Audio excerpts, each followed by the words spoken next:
Well, when police are called to a scene where a person is making a threat or having a mental health crisis, the goal is obvious: to neutralize the threat and that situation with nobody getting hurt. But what's the best way to get to that point? Well, through an incident that happened right here at our TV station, Kirk Mason gives us an inside look at the art of negotiation through the police officers on the front lines trying to prevent the violence. On April 13th, a man walked into News Channel 3 claiming he had a bomb and that he was willing to die. WWMT's chief engineer, George Markle, heard the station buzzer and greeted a man at the door. Upset that a reporter couldn't speak to him right away, Markle says he tried to push his way in. At what point did it go from a conversation that's getting tense to a threat? He had explosives and he wasn't afraid to die. And he made the statement that I had to have family and friends that I cared about. Markle was able to shut the door, locking him in the station lobby. Our building remains surrounded. Everybody is safe. Our employees were evacuated very, very quickly. About 2 hours later, he surrendered peacefully. No one was hurt. The officers involved tell me years of training helped lead to that outcome. I heard the call go out that there possibly might be a bomb in the news channel and possible hostages inside. So I immediately responded because I'm a hostage negotiator. Officer Mary Miller and Sergeant Emil Alwan are part of the negotiating team. Relatively quickly, they got some good news. The second announcement was made for communication. A phone number was given of the negotiator's cell phone, and he immediately called. That meant the suspect was willing to talk, but he told officers he had previous encounters with law enforcement that were not positive, which meant he didn't have a high level of trust in police. Anything that was a trigger to upset him, we stayed away from. Officers learned the man was hungry. He requested tacos from a Shell gas station. So we sent an officer out to get the tacos from the Shell, but they were out of stock. So we sent the officer out to another Shell gas station downtown to get tacos, these infamous tacos, and they were out of stock as well. Eventually, they got tacos from a local restaurant. If this sounds trivial or unimportant at a time when lives could be on the line, the officers trained for this say it's not. The number one thing that we're hoping to achieve when we talk with someone is develop rapport. We just want to talk with someone who's in crisis and struggling.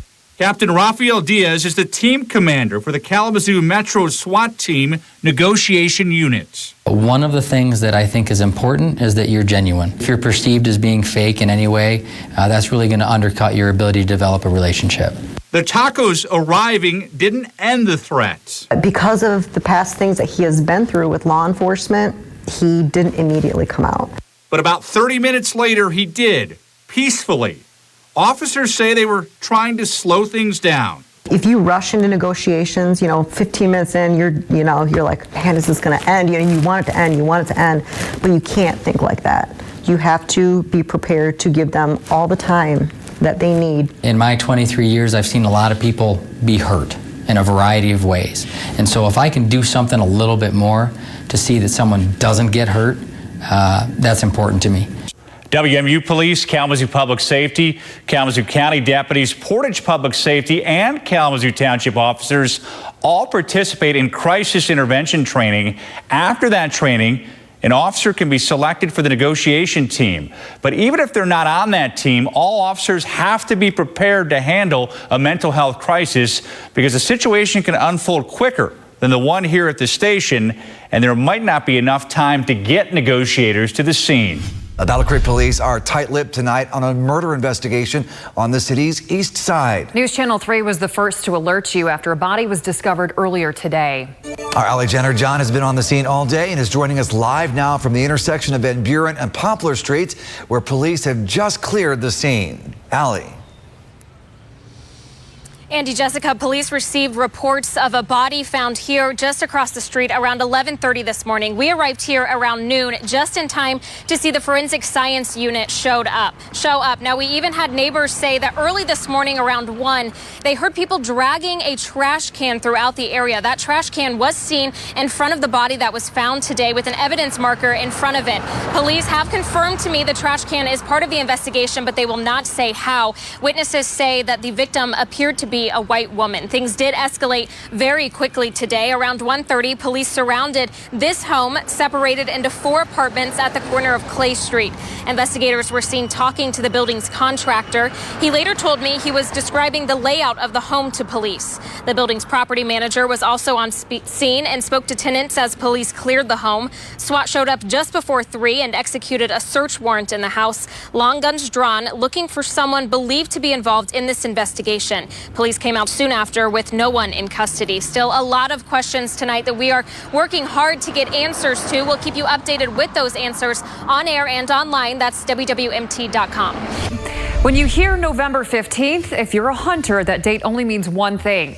The start of firearm deer hunting season could actually change if a renewed proposal gets the right approval. Our political reporter Rachel Louise Joss walks us through how hunters are responding to this controversial idea.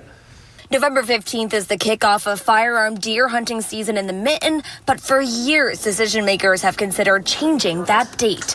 If you're wondering, well, who cares about an opening date? Well, you probably don't know a hunter. Even the date ends up being an identity in the culture for our hunters in the state of Michigan. At last week's Natural Resources Commission meeting, a proposed rule change was made. The Michigan Department of Natural Resources has asked hunters year after year what they think about changing the date. They've consistently found the majority of hunters, about 85%, want to keep the opening date. There's just a lot of pride and tradition in doing things the same way and kind of how their fathers or grandfathers had done it. The legislature first established the November 15th kickoff in 1925. Changes were made over the next few decades, but it's been 11/15 since 1968.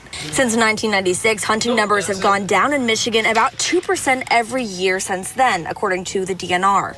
Some outdoors decision makers have proposed changing the opening date to a Saturday to draw hunters back in. We've been talking about it since we've been on kind of this trajectory from 1996 for quite a while now. The DNR, in its most recent 2023 survey, found that there was no evidence changing the opener would increase hunting participation or harvest.